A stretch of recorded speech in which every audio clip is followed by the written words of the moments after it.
mixed weather today, although it's cloudy over here. I don't think it's going to start raining. And what's going on today? Some interesting stuff. Lots about, I guess, drone innovations, but not necessarily in a way that you would think with this first one. How about this one? This one says, China-ready supersonic spy drone unit, leaked document says. The Chinese military could soon deploy a high-altitude spy drone that travels at least 3 times the speed of sound, according to a leaked US military assessment, a development that would dramatically strengthen China's ability to conduct surveillance operations.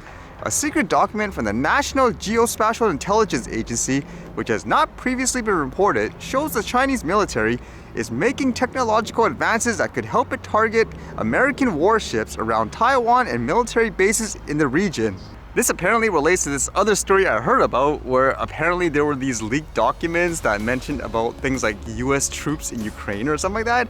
It says the document features satellite imagery dated August 9th that shows 2 WZ-8 rocket-propelled reconnaissance drones at an air base in eastern China, about 350 miles inland from Shanghai. The drones are a cutting-edge surveillance system that could help China gather real-time mapping data to inform strategy or carrying out missile strikes in a future conflict. So can you imagine that already? Supersonic drones going around various areas gathering data, specifically I guess here around Taiwan or so because of the conflict. It says a map of the projected routes labeled not necessarily authoritative suggests ways the drones, electro-optical cameras, and sensors could gather intelligence on Taiwan's main island and the western side of South Korea, including Seoul, the capital city. The use of synthetic aperture radar would allow it to map territory at night and foggy weather. The drone's primary use won't be against Taiwan, but against the United States and its military bases in the Pacific, said Chi Ling-pin, director of the Aeronautical Systems Research Division at the National Chung-Chang Institute of Science and Technology, Taiwan's military-run weapons developer. It's a weapon for anti-access and aerial denial, he said. That's not too far-fetched to believe, where there's tons of tech that probably goes around every single day out in the world that you're completely unaware of because they're top secret and all that. Although with that in mind, in terms of things like innovation, I guess, with drones, how about this one? This one says, drones navigate unseen environments with liquid neural networks. MIT researchers exhibit a new advancement in autonomous drone navigation using brain-inspired liquid neural networks that excel in out-of-distribution scenarios. So as they say, these aren't your typical bots per se. It says rather they're avian-inspired marvels that soar through the sky guided by liquid neural networks to navigate ever-changing and unseen environments with precision and ease. Inspired by the adaptable nature of organic brains, researchers from MIT's Computer Science and Artificial Intelligence Laboratory have introduced a method for robust flight navigation agents to master vision-based fly-to-target tasks in intricate, unfamiliar environments. The liquid neural networks, which can continuously adapt to new data inputs, showed prowess in making reliable decisions in unknown domains like forests, urban landscapes, and environments with added noise, rotation, and occlusion. These adaptable models, which outperformed many state-of-the-art counterparts in navigation tasks, could enable potential real-world drone applications like search and rescue, delivery, and wildlife monitoring.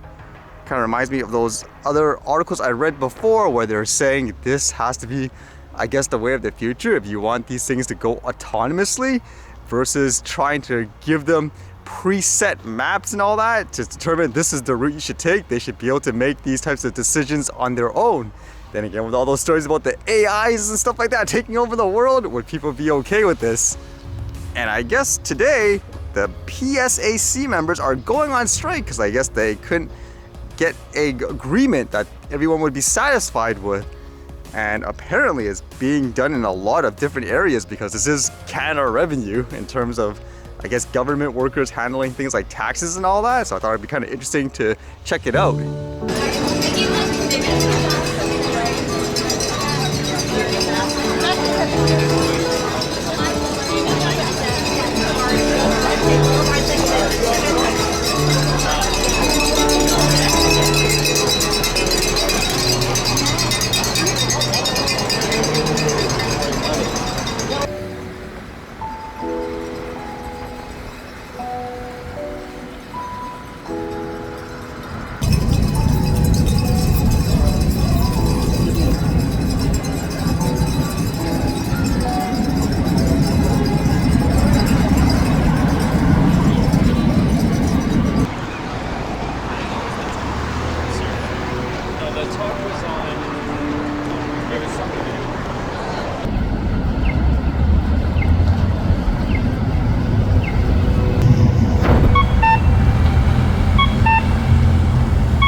Alright, see you guys later.